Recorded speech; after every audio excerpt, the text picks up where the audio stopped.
Praise the Lord. നിങ്ങളെല്ലാവരെയും blessed മോർണിംഗിലേക്ക് യേശു ക്രിസ്തുവിൻ്റെ നാമത്തിൽ സ്വാഗതം ചെയ്യുന്നു.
പ്രിയരെ, അനുഗ്രഹിക്കപ്പെട്ട ഒരു പ്രഭാതം കൊണ്ട് നമ്മുടെ ജീവിതത്തിൽ അനുവദിച്ച് തന്ന വലിയവനായ ദൈവത്തെ നമുക്ക് ഒരുമിച്ച് ചേർന്ന് നന്ദി പറയാം. എത്ര പേർ പറയും, ഞാൻ മിമ്മല്ല, എൻ്റെ ദൈവം എന്നെ നിർത്തിയതാണ്. ഒന്നുകൂടെ പറഞ്ഞു കഴിഞ്ഞാൽ 2026 ജാനുവരി മാസം 5-ാം തീയതി വരെയും എന്നെയും എൻ്റെ കുടുംബത്തെയും കണ്ണിലെ കൃഷ്ണമണി പോലെ സൂക്ഷിക്കുകയും വിടുവിക്കുകയും ചെയ്ത വലിയവനായ ദൈവത്തിന് നന്ദി പറഞ്ഞുകൊണ്ട് ഈ പ്രഭാത ചിന്തയിലേക്ക് നമുക്ക് ഒരുമിച്ച് അടുത്തു വരാം.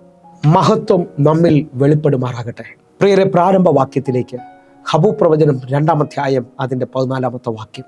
വെള്ളം സമുദ്രത്തിൽ നിറഞ്ഞിരിക്കുന്നത് പോലെ ഭൂമി യഹോവയുടെ മഹത്വത്തിന്റെ പരിജ്ഞാനത്താൽ പൂർണ്ണമാകും. പ്രിയരെ, പ്രഭാതത്തിൽ ദൈവം നമ്മോട് ഇടപെട്ട അനുഗ്രഹിക്കപ്പെട്ട വചനത്തിനായി നമുക്ക് ഒരുമിച്ച് ചേർന്ന് ദൈവത്തിന് നന്ദി പറയാം. ഹബൂബ് പ്രവാചകനിലൂടെ ദൈവം നമ്മോട് പറയാണ്, വെള്ളം സമുദ്രത്തിൽ നിറഞ്ഞിരിക്കുന്നത് പോലെ ഭൂമി യഹോവയുടെ പരിജ്ഞാനത്താൽ പൂർണ്ണമായി തീരും. വിശ്വസിക്കാൻ പറ്റുമെങ്കിൽ ഇതാ ദൈവത്തിൻ്റെ വലിയ മഹത്വം നിങ്ങളിൽ വെളിപ്പെട്ട് വരാൻ പോവുകയാണ്. ഈ ഭൂമിയിൽ എന്നെയും നിങ്ങളെയും ആക്കിയിരിക്കുന്നത് ദൈവത്തിൻ്റെ മഹത്വത്തിന് വേണ്ടിയാണ്. ദൈവത്തിൻ്റെ മഹത്വം വെളിപ്പെടാൻ വേണ്ടിയാണ്. വിളിക്കപ്പെട്ട ഞാനും നിങ്ങളും തിരിച്ചറിയേണ്ടത് ഓരോ ദിവസവും അവൻ്റെ മഹത്വത്തെ വെളിപ്പെടുത്തുക എന്നുള്ളതാണ്. മഹത്വത്തിന് വേണ്ടി ജീവിക്കുക എന്നുള്ളതാണ്. ഇത് പ്രവാചകനിലൂടെ ദൈവം പറയുകയാണ്, സമുദ്രത്തിൽ വെള്ളം നിറഞ്ഞിരിക്കുന്ന പോലെ സമുദ്രത്തെ നാം സമുദ്രമെന്നും വിളിക്കാൻ കാരണമാകുന്നതും സമുദ്രം ഇത്ര സൗന്ദര്യമാകാൻ കാരണമായി തീരുന്നിരിക്കുന്നതും വെള്ളം അതിനകത്ത് നിറഞ്ഞു കിടക്കുന്നത് കൊണ്ടാണ്. ഹല്ലേലൂയ.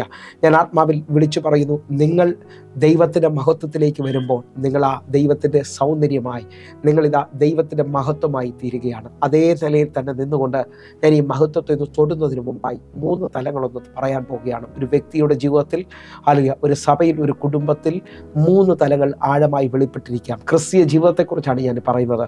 ക്രിസ്തീയ ജീവിതത്തിൻ്റെ ആരംഭഘട്ടങ്ങൾ എന്ന് പറയുന്നത് വിശ്വാസ ജീവിതമാണ്. വിശ്വാസത്തിലാണ് ഞാൻ ദൈവത്തെ അറിയുന്നത്. വിശ്വസിച്ചുകൊണ്ട് കൂടുതൽ ആഗ്രഹത്തോടെ സഭയിലേക്കും ആരാധനയിലും ഒക്കെ നമ്മൾ കടന്നു വരികയാണ്. എന്നാൽ എന്നെ കേൾക്കുന്നവരെ, ഈ ഒരു പദം ഞാൻ നിങ്ങളെ നോക്കി വിളിച്ചു പറയുകയാണ്, വിശ്വാസം കൂടാം, വിശ്വാസം കുറയാം, വിശ്വാസം ഇല്ലാതായി തീരാം. ഹല്ലേലൂയ.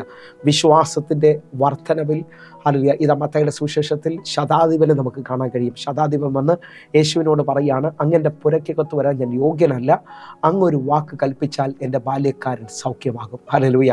അത് ആ വാക്ക് കേട്ടിട്ട് യേശു കർത്താവ് പിൻചെല്ലുന്നവരോട് പറഞ്ഞു, ഇത്ര വലിയ വിശ്വാസം ഇസ്രായേലിൽ ആരും ഞാൻ കണ്ടിട്ടില്ല. എന്നെ കേൾക്കുന്നവരെ, വിശ്വാസത്തിൻ്റെ വർധനവ് നമുക്ക് കാണാൻ കഴിയും. വിശ്വാസത്താൽ അത്ഭുതങ്ങളെ സ്വീകരിക്കാൻ കഴിയും. വിശ്വാസത്തിൽ ദൈവത്തിൻ്റെ പ്രവൃത്തികൾ വെളിപ്പെടുത്താൻ കഴിയും. എബ്രായ ലേഖനക്കാരൻ വ്യക്തമായി വിളിച്ചു പറയുകയാണ്. അതേ നിലയിൽ തന്നെ നിങ്ങൾ വിശ്വസിക്കുന്നവരാണെങ്കിൽ അസാധാരണമായ കാര്യങ്ങൾ വെളിപ്പെടുത്തി കാണാൻ പറ്റും. പക്ഷേ വിശ്വാസത്തിൻ്റെ തലങ്ങൾ വ്യത്യസ്തമാണ്. വിശ്വാസം കൂടാം, വിശ്വാസം കുറയാം, വിശ്വാസം ഇല്ലാതായി തീരാം. എന്നാൽ അടുത്ത ഘട്ടം നിങ്ങൾ ശ്രദ്ധിക്കണമെന്ന് ഓർപ്പിക്കുന്നു, അഭിഷേകം നമ്മുടെ ജീവിതത്തിനകത്ത് വലിയ കാര്യങ്ങൾ ചെയ്യും. ഹല്ലേലൂയ. ഇതാ 1 ശമൂവേൽ 10-ാം അധ്യായം അതിൻ്റെ 6-ാമത്തെ വാക്യത്തിൽ പ്രവാചകൻ ഇതാ ശൗലിനെ നോക്കി വിളിച്ചു പറയുകയാണ്, യഹോവയുടെ ആത്മാവ് നിന്റെ മേൽ ശക്തിയോടെ വന്നിട്ട് നീയും അവരോട് കൂടെ പ്രവചിക്കുകയും ആൾ മാറിയവനെ പോലെ ആയിത്തീരുകയും ചെയ്യും. അഭിഷേകം ഒരാളുടെ മേളിൽ വെളിപ്പെട്ടാൽ അവൻ ആൾ മാറിയവനെ പോലെ ആയിത്തീരുന്നത് കാണാൻ പറ്റും. ഞാൻ ആത്മാവിൽ വിളിച്ചു പറയാം, അഭിഷേകം കൂടാം, അഭിഷേകം കുറയാം, അഭിഷേകം ഇല്ലാതായി തീരാം. ഇസ്രായേലിൻ്റെ ആദ്യത്തെ രാജാവായ ശൗൽ അഭിഷേകത്താൽ ആൾ മാറിവനെ പോലെ ആയിത്തീരുന്നത് കാണാം. എന്നാൽ അഭിഷേകം നഷ്ടപ്പെട്ട് രാജ്യത്വമില്ലാതായിത്തീരുന്നത് കാണാൻ കഴിയുന്നു. എന്നെ കേൾക്കുന്നവരെ, നിങ്ങൾ വിശ്വസിക്കാൻ പറ്റുമെങ്കിൽ ഈ രണ്ട് തലം, വിശ്വാസത്തിൻ്റെ ഉയർന്ന തലത്തിൽ നിൽക്കുന്നവർക്ക് അവരെ ആയിരിക്കും ഫോക്കസ് ആകുന്നത്. ഹല്ലേലൂയ. ജനം മുഴുവൻ കാണുമ്പോൾ അവരിൽ വിടുതൽ നടന്നു, അവരിൽ സാക്ഷ്യം വന്നു, അവരാണ് ഫോക്കസ് ആകുന്നത്. അഭിഷേകം വന്നാലും അവരാണ് ഫോക്കസ് ആകുന്നത്. നിങ്ങൾ നോക്കേ, പുതിയ നിയമത്തിൽ സുന്ദരമെന്ന ഗോപുരത്തിൻ്റെ വാതിൽക്കൽ അമ്മയുടെ ഗർഭം മുതൽ മുടന്തനായൊരു മനുഷ്യരിക്കുകയാണ്. ഹല്ലേലൂയ. പത്രോസും യോഹന്നാനും ആരാധനയ്ക്ക് ചെല്ലുമ്പോൾ പത്രോസിൻ്റെ അകത്തൊരു വിശ്വാസം വെളിപ്പെട്ടു. വെള്ളിയും പൊന്നും എനിക്ക് തരാനില്ല, നസ്രയനായ യേശുവിൻ്റെ നാമത്തിൽ എഴുന്നേറ്റ് നടക്കുക എന്ന് പറഞ്ഞു. എന്നെ കേൾക്കുന്നവരെ, അഭിഷേകത്താൽ വിശ്വാസത്താൽ ഇതാ മുടന്തനായ മനുഷ്യൻ എഴുന്നേറ്റ് നടക്കുകയാണ്. എന്നെ കേൾക്കുന്നവരെ, അവൻ ചാടിയും തുള്ളിയും കൊണ്ട് ദൈവത്തെ പുകഴ്ത്തിക്കൊണ്ട് ആരാധന ആലയത്തിൻ്റെ അകത്തേക്ക് പ്രവേശിക്കുകയാണ്. അവിടെ നിന്നവൻ മുഴുവൻ ആശ്ചര്യപ്പെട്ടു. ഇന്നലകളിൽ യാചകനായിരുന്നവൻ ഇപ്പോൾ തുള്ളിയും ചാടിയും ദൈവത്തെ പുകഴ്ത്തുകയാണ്, ആരാധിക്കുകയാണ്. ഞാൻ ആത്മാവിൽ വിളിച്ചു പറയുന്നു, പത്രോസ് അവിടെ ഫോക്കസ് ആയിത്തീരുകയാണ്. എന്നാൽ മഹത്വത്തിൻ്റെ പ്രത്യേകത, മഹത്വം ഒരിടത്ത് വെളിപ്പെട്ടാൽ വ്യക്തികൾ ഫോക്കസ് ആകത്തില്ല. ആത്മാവിൽ ഞാൻ നിങ്ങളെ നോക്കി വിളിച്ചു പറയുന്നു, നിങ്ങളുടെ ജീവിതം മഹത്വം വെളിപ്പെടാനുള്ളതാണ്. നമ്മെ ഈ ഭൂമിയിൽ ആക്കിയിരിക്കുന്നത് അവൻ്റെ മഹത്വത്തിന് വേണ്ടിയാണ്. വിശ്വസിക്കുന്നവരുണ്ടെങ്കിൽ എൻ്റെ കൂടെ ചേർന്ന് ഇങ്ങനെ പ്രാർത്ഥിക്കുക, കർത്താവേ, അങ്ങയുടെ മഹത്വം എന്നിൽ വെളിപ്പെടുമാറാകട്ടെ.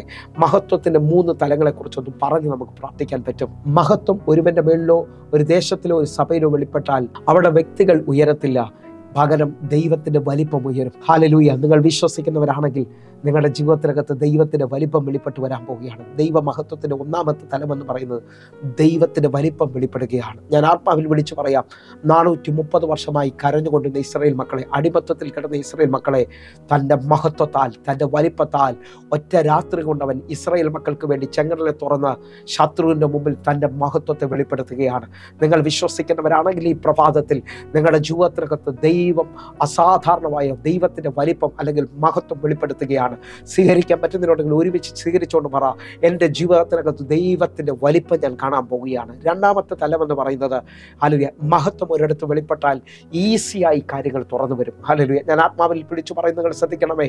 ഈസിയായി എന്ന് പറഞ്ഞാൽ 4 ദിവസം ആയി മാറ്റം വെച്ച ലാസറിനെ ഒറ്റ വാക്കിൽ ഇതാ മഹത്വം വിളിച്ചു പുറത്തു കൊണ്ടുവരികയാണ്. യേശു കർത്താവിൻ്റെ വാക്കിൽ ഇതാ ലാസറെ പുറത്തു വാ എന്നുള്ള ആ അധികാരത്തിൽ ലാസർ പുറത്തു വരികയാണ്. നിങ്ങളൊന്ന് ശ്രദ്ധിച്ചു നോക്കേ. അല്ലെ, മുറിവായിട്ടല്ല, അഴുകിയ പുഴുകിയ ശരീരമായിട്ടല്ല ലാസർ പുറത്തേക്ക് വരുന്നത്, ഏറ്റവും പുതിയതായിട്ട്. നിങ്ങൾ വിശ്വസിക്കാൻ പറ്റുമെങ്കിൽ ഈസി ആയിട്ട് 4 ദിവസമായി മാറ്റം വെച്ച അല്ലെ അഴുകിയ പുഴുകിയ ശരീരം ഇതാ അല്ലെങ്കിൽ ഏറ്റവും പുതിയതായി പുറത്തു വരികയാണ്. ഇതേപോലെ ഈസി ആയിട്ട് മനുഷ്യ തലത്തിൽ ഇനി നടക്കത്തില്ലെന്ന് പറയുമ്പോൾ ഈസി ആയിട്ട് പച്ചവെള്ളം വീഞ്ഞായിത്തീരുന്നത് പോലെ എൻ്റെ അഭിപ്രായത്തിൽ 30 വർഷത്തിന് മുകളിൽ പഴക്കമുള്ള അല്ലെങ്കിൽ ആ വീഞ്ഞ്, രാജകീയ വീഞ്ഞ് ഇതാ പുറത്തു വരികയാണ്. വിരുന്ന് വഴി പറയുകയാണ്, എൻ്റെ ലൈഫിൽ ഇത്ര നല്ലൊരു വീഞ്ഞ്, ഇത്ര ടേസ്റ്റേറിയ ഒരു വീഞ്ഞ് ഞാൻ കുടിച്ചിട്ടില്ല, ഇത്രയും ഗുണമുള്ളതൊന്നും ഞാൻ കുടിച്ചിട്ടില്ല. ഞാൻ ആത്മാവിൽ വിളിച്ചു പറയുന്നു, ഒരു മണവും ഗുണവും ഇല്ലാത്ത പച്ചവെള്ളത്തെ ഏറ്റവും മണവും ഗുണവും നിറമുള്ളതുമായ വീഞ്ഞാക്കാൻ മഹത്വത്തിന് കഴിയുമെങ്കിൽ നിങ്ങൾ വിശ്വസിക്കുക, നിങ്ങളുടെ ജീവിതത്തിനകത്ത് നിങ്ങൾ തെള്ളപ്പെട്ട ആളായിരിക്കാം. നിങ്ങൾ ഒരു ഹല്ലേലൂയ, നിങ്ങളെ നോക്കി അനേകർ കളിയാക്കിയിട്ടുണ്ടാകാം. പക്ഷേ ഈസിയായി ഇതാ അസാധാരണമായി ദൈവമഹത്വമായി നിങ്ങൾ ആ ദേശത്തിൽ വെളിപ്പെടുകയാണ്, നിങ്ങൾ ആ ഭവനത്തിൽ വെളിപ്പെടുകയാണ്, നിങ്ങൾ ആ ജോലി സ്ഥലത്ത് എഴുന്നേറ്റ് വരികയാണ്. ദൈവ മഹത്വം നിങ്ങളിൽ അസാധാരണമായ കാര്യങ്ങൾ ചെയ്യാൻ പോവുകയാണ്. അതേ നിലയിൽ തന്നെ നിന്നുകൊണ്ട് 3ാമത്തെ തല ഞാൻ തൊടുകയാണ്. മഹത്വം ദൈവത്തിൻ്റെ ബ്യൂട്ടിയെ വെളിപ്പെടുത്തും, ദൈവത്തിൻ്റെ സൗന്ദര്യത്തെ വെളിപ്പെടുത്തും. നിങ്ങൾ വിശ്വസിക്കുന്നവരാണെങ്കിൽ എൻ്റെ കൂടെ ചേർന്ന് പറ, വലിയ സൗന്ദര്യം നിങ്ങൾ കാണാൻ പോവുകയാണ്. ഹല്ലേലൂയ. അസാധാരണമായ വെളിപ്പെടുത്തൽ ഉണ്ടാകാൻ പോവുകയാണ്. ഞാൻ ഇങ്ങനെ തന്നെ വിശ്വസിച്ചുകൊണ്ട് പറയുകയാണ്. ഹല്ലേലൂയ. വിരുന്ന് വഴി പറയുകയാണ്, ഇത്ര അറിയാം ഗുണമുള്ളതൊന്നും സൗന്ദര്യമാണ് കേട്ടോ.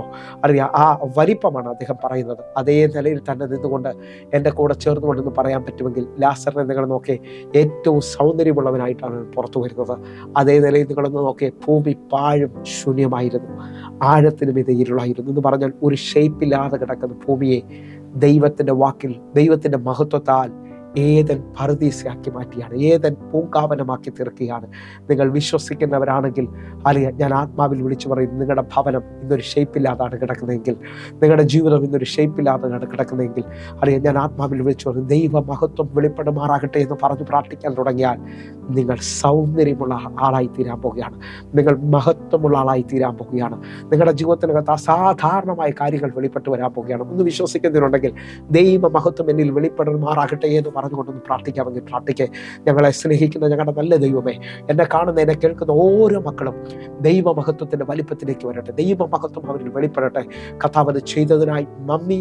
ആമേൻ, ആമേൻ, ആമേൻ. പ്രിയരെ, പ്രഭാത സന്ദേശം നിങ്ങൾക്ക് അനുഗ്രഹമാകുന്നുവെങ്കിൽ നമ്മുടെ യൂട്യൂബ് ചാനൽ സബ്സ്ക്രൈബ് ചെയ്യും, അതേപോലെ ഫേസ്ബുക്കിലേക്ക് നിങ്ങൾ ജോയിൻ ചെയ്യുകയും ചെയ്യണമെന്ന് ഓർപ്പിക്കുന്നു. അതേപോലെ തന്നെ ഈ യൂട്യൂബ് ലിങ്ക് നിങ്ങൾ ഒരാൾക്കും കൂടി, ഒരു വാട്സാപ്പിലും കൂടി ഷെയർ ചെയ്യാൻ പറ്റുമെങ്കിൽ ഷെയർ ചെയ്യുക.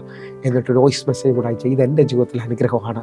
അല്ലെങ്കിൽ അങ്ങനെ ഒന്ന് ചെയ്യാൻ തുടങ്ങിയാൽ അനേക ജീവിതങ്ങൾക്ക് ഇത് വലിയ അനുഗ്രഹമായി തീരും. അതേപോലെ തന്നെ എല്ലാ ദിവസവും ഇന്ത്യൻ സമയം വൈകിട്ട് 6 മണിക്ക് നമുക്ക് സൂമിൽ ആരാധനയുണ്ട്. നിങ്ങളെ ക്ഷണിക്കുകയാണ്. നിങ്ങൾ കടന്നു പറഞ്ഞതെന്ന് ഓർപ്പിക്കുന്നു. വലിയ ദൈവപ്രവൃത്തിക്കായി ഞങ്ങളെ ക്ഷണിക്കുന്നു. God bless you. ആമേൻ.